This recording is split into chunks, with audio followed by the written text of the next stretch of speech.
안녕하세요, 정영 프로입니다. 지난 주말 윤평 리조트에서 교촌 레드 전국 산악자전거 대회가 있었습니다. 저는 그 시합에 다운힐과 슈퍼 다운힐 두 종목에 출전을 했는데요. 두 종목 모두 기분 좋게 우승을 할 수가 있었습니다. 자, 제가 그 중에서도 슈퍼D 종목에 좀 자전거 세팅에 신경을 많이 쓴 편입니다. 왜냐면은 코스도 길고 오르막길과 내리막길이 있기 때문에 적절한 세팅을 어떻게 하냐에 따라서 성과가 달라질 수도 있기 때문에 조금 신경을 써서 세팅을 했는데 세팅하는 과정에서 우여곡절이 좀 있었습니다. 왜냐하면 맞지 않는 부품들이 있었기 때문에 그걸 순간 대처하지 못해서 조금 어려움이 있었는데 그런 세팅에 대해서 한번 소개 영상을 올려보고자 합니다.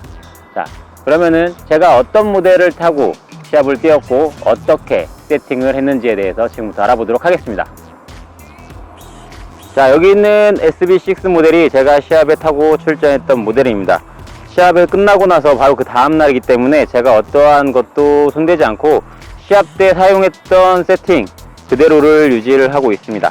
저는 예티의 SB6 카본 프레임을 타고 있습니다.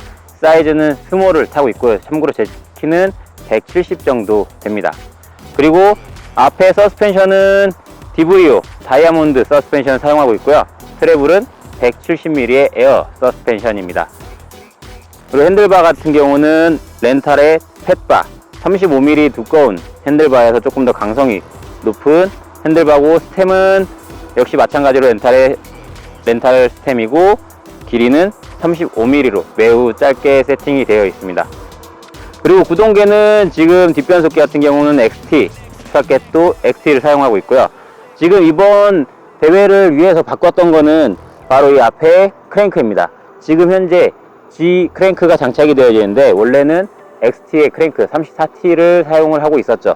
근데 내리막길이 길고 속도를 많이 내야 하다 보니까 세팅을 바꾸게 됐습니다. 집에 있는 부속품들을 찾던 중에 36T 크랭크는 G 크랭크밖에 없어서 세팅을 하는데, 여기서 문제는 바로 이 체인가드, 체인가드에서 문제가 발생이 됐습니다.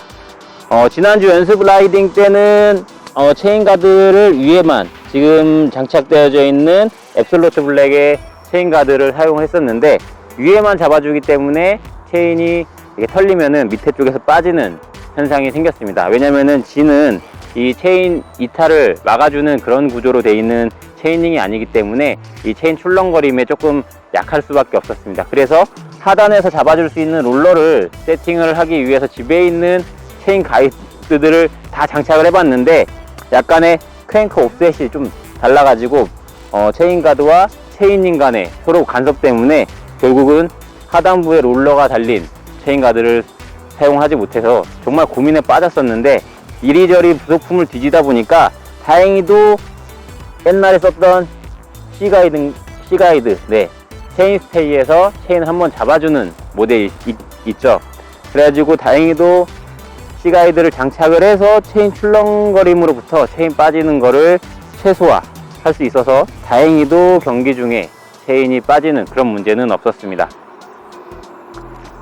그리고 뒷변속기 같은 경우도 제가 세팅을 할 때 시합 때는 좀 다르게 세팅합니다.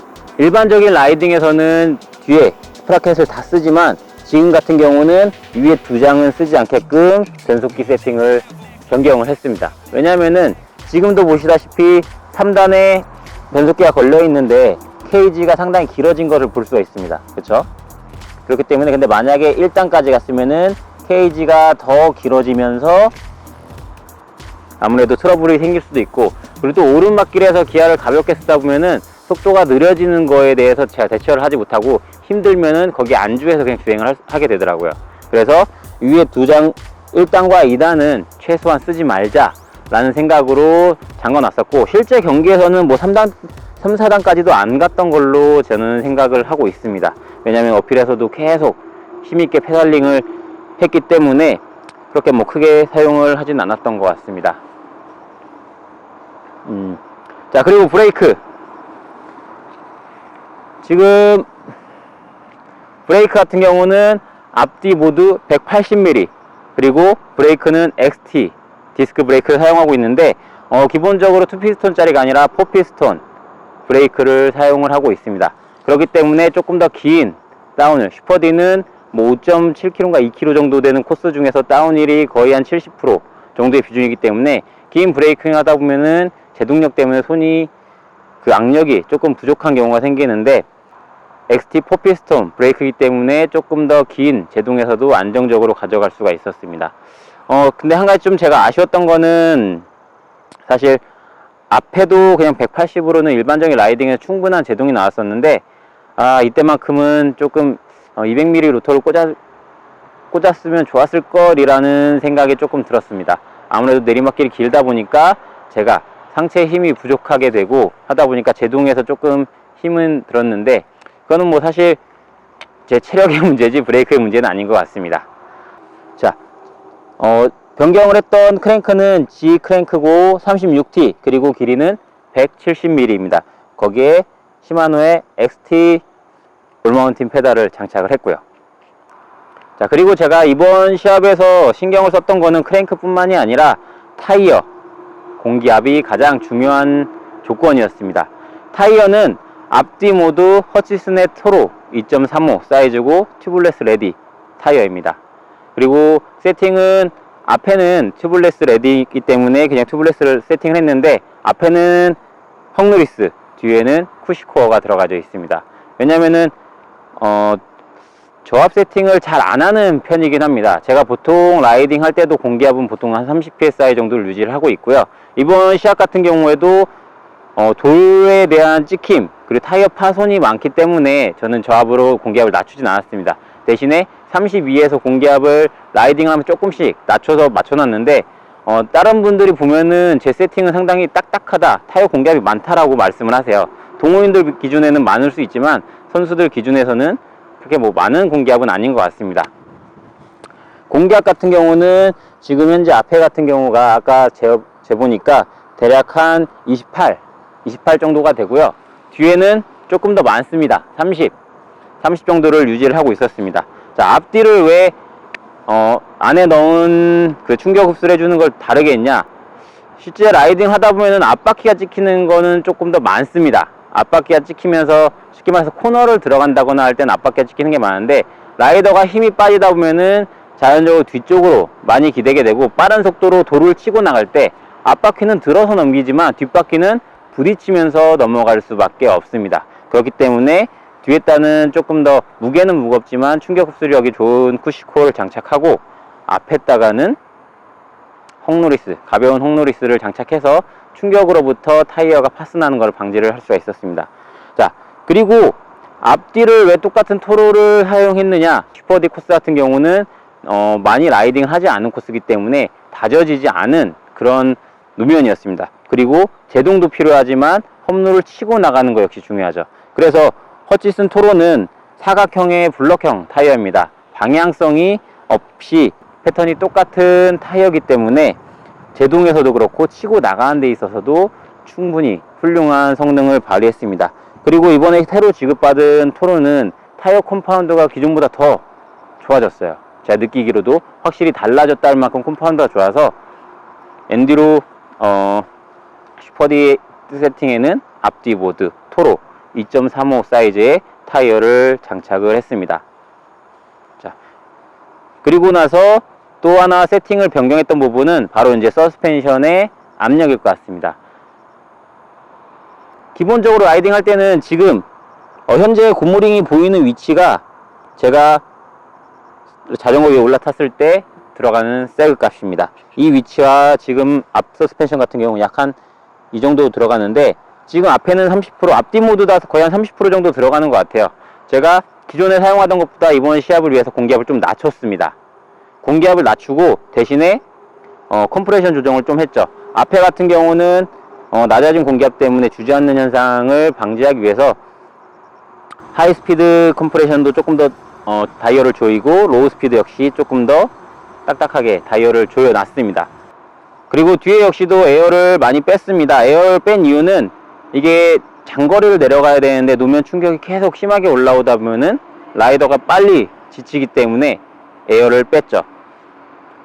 그래서 조금 더 부드러운 자전거 세팅이 됐고, SB6 같은 경우는 뒷부분에는 스위치 인피니티 링크 시스템이 있기 때문에 버텀아웃 전까지 들어가도 링크의 움직임 때문에 크게 뒤가 찍힌다는 느낌이 받기가 어렵습니다. 그래서 조금 더 부드러운 세팅으로 좀 더 편안한 주행을 할 수 있게끔 세팅을 했다고 설명을 드릴 수 있을 것 같습니다. 그래도 지금 이 세팅을 동호인분들이 만져보시면은 처음 하시는 게 몇 킬로냐고 먼저 물어보고요. 몸무게를 듣고 나서는 되게 딱딱하다 라고 말씀을 하세요. 이게 동호인들과 선수 간의 차이라고 할 수가 있습니다. 선수들은 그만큼 빠른 속도로 장애물을 부딪히기 때문에 너무나 약하게 세팅을 하면은 쉽게 버텀아웃 존까지 들어가기 때문에 조금 딱딱하게 세팅을 한다라고 볼 수 있습니다. 사용된 휠셋은 카본 휠셋을 사용하고 있습니다. 알루미늄보다 카본 휠셋이 좋은 거는 되게 코너에서 유연하게 그리고 경쾌한 반응을 보이기 때문에 라이더가 조금 더 편안하게 자전거를 탈 수가 있고, 그리고 마지막으로 이번 시합의 1등 공신이라고 할 수 있어요. 바로 이 가변 시트포스트입니다. 지금 나브라의 바이런 가변 시트포스트인데 무선으로 작동이 돼요. 핸들바에 있는 리모트를 이렇게 떼서 핸들바에 있는 리모트를 떼서 작동을 보여드리도록 하겠습니다. 이게 보통 일반적인 가변 시트포스트는 레버를 누르고 있는 동안 작동을 하죠. 근데 바이런 가변 시트포스트는 그냥 스위치처럼 한번 딸깍 눌러놓으면은 시트포스트가 내려갑니다. 그리고 올라올 때 역시도 길게 누르고 있을 필요가 없이 한 번만 딸깍 눌러주면은 올라오죠. 그렇기 때문에 시합 중에서 손을 띄는 시간이 줄어드는 거죠. 레버에서 손을 띄는 게 아니라 한번 터치만 해놓으면은 얘가 움직이기 때문에 막 열심히 어필해서 댄싱을 치다가 손가락 탁 눌러놓으면은 엉덩이 위에 안장이 딱 올라오는 느낌이 나면은 그때 앉아서 페달링을 이어가면 되고, 내리막길이 시작됐을 때도 한 번만 눌러놓고 안장을 내리고 바로 다운힐을 시작하면 되기 때문에 레버를 누르고 있으면서 발생하는 그런 미세한 힘 손실을 줄일 수가 있고, 조금 그 누르고 있는 동안에도 스트레스인데 그 스트레스를 많이 줄일 수 있었던 것 같습니다. 슈퍼디 경기에서 우승은 했지만 사실 그 경기 내용은 제 마음에 들진 않습니다. 왜냐면은 다운힐 시합이 끝나고 나서 슈퍼디까지 되게 많은 시간이 있었어요. 제가 뭐 12시 전에 끝났으니까 한 3시간 정도 공백이 있었는데 그 시간 동안에 몸이 너무 많이 식었습니다. 특히나 다운힐에서는 제가 거의 전력 질주를 했기 때문에 몸이 한껏 올라 있다가 근육들까지 다 팽창해 있다가 순식간에 또 찬바람을 쐬면서 근육이 식어갔기 때문에 정말 출발할 때는 내가 여기서 출발할 수 있을까라는 생각이 들 만큼 몸 상태가 너무나 경직이 되어 있었습니다. 그래서 출발을 하고 나서 첫 번째, 흔히 뭐 락가든이라고도 하고 칙직 구간이라고도 하는 그 부분을 지날 때는 그 부분까지 가는 길에서도 짜잘한 실수들이 되게 많았습니다. 그 짧은 구간에서도. 그런데 그 칙직 코스를 내려가는데 앞에 초급자들 막 많이 지나갔기 때문에 상당히 코스도 많이 상해져 있었고, 제가 가야 될 때 뾰족한 돌 하나가 딱 서 있더라고요. 앞바퀴가 지나갈 자리에 둘이 서 있었습니다. 그래서 그 코스에서는 정말 양발 다 빼고 겨우겨우 간신히 균형을 잡고 내려갈 만큼 정말 엉망인 플레이였습니다. 그렇게 첫 번째 싱글 구간에서도 되게 많은 실수가 있었고요. 그리고 두 번째 싱글 역시 제가 원하는 대로 주행을 하지 못했습니다. 제동을 해도 라인을 이탈하고, 라인 이탈이 아니라 원하는 길 반대쪽으로 가고, 그리고 몸에 힘이 상당히 많이 들어갔어요. 상체를 가볍게 타야 되는데 제가 뭔가 욕심이나 의욕이 앞서다 보니까 그 전에 실수했던 걸 만회하려고 되게 많이 힘을 썼던 것 같습니다. 그러다 보니까 오히려 의도했던 거랑 다르게 정말 다른 길들로 계속 주행을 하면서 두 번째 싱글까지도 마음에 들지 않게 주행을 했습니다. 그리고 나서 문제는 이제 세 번째 싱글에서는 이제 가장 큰 문제가 발생했죠. 바위를 통과하고 나서 또 다른 바위 구간에서, 그러니까 짠돌이들이 있는 데서 바위를 밟고 대차게 넘어졌습니다.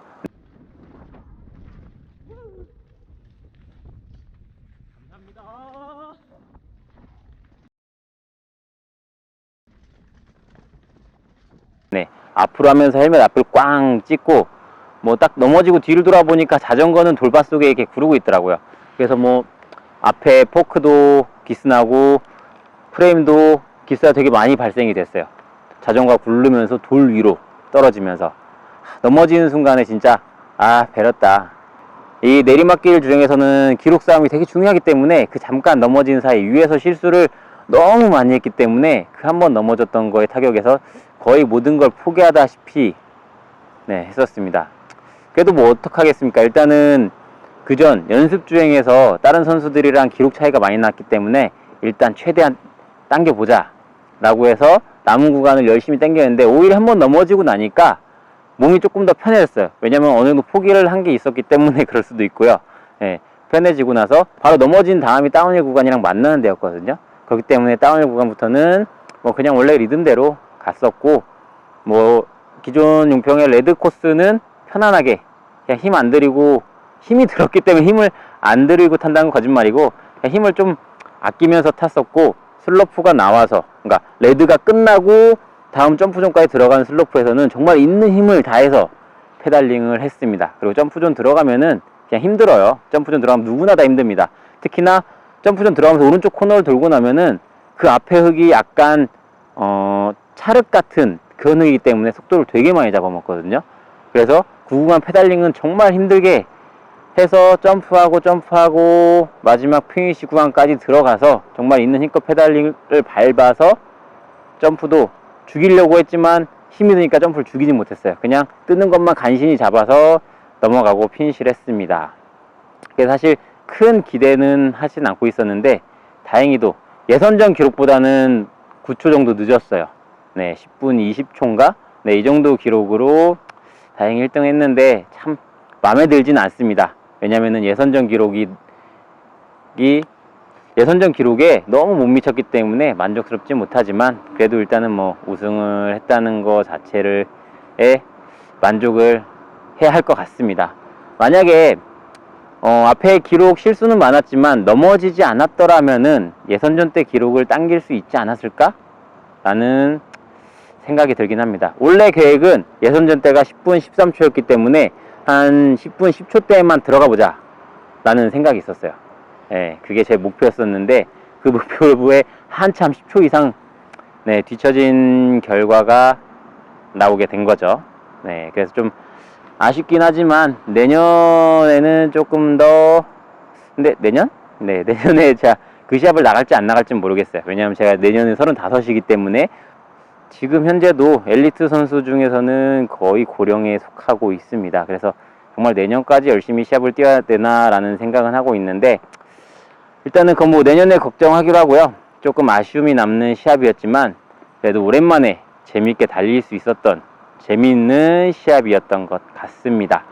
앞으로도 이런 시합들이 많아져서 많은 라이더들이 조금 더 많이 참가해서 더 재미있는 축제 분위기처럼 즐길 수 있었으면 더 좋을 것 같습니다. 자, 이상으로 제가 탔던 자전거와 시합에 대한 간단하게, 과연 간단할 것 같지는 않네요. 한 10분 넘을 것 같은데, 그래도 그렇게 시합에 대한 후기를 영상으로 남기도록 하겠습니다.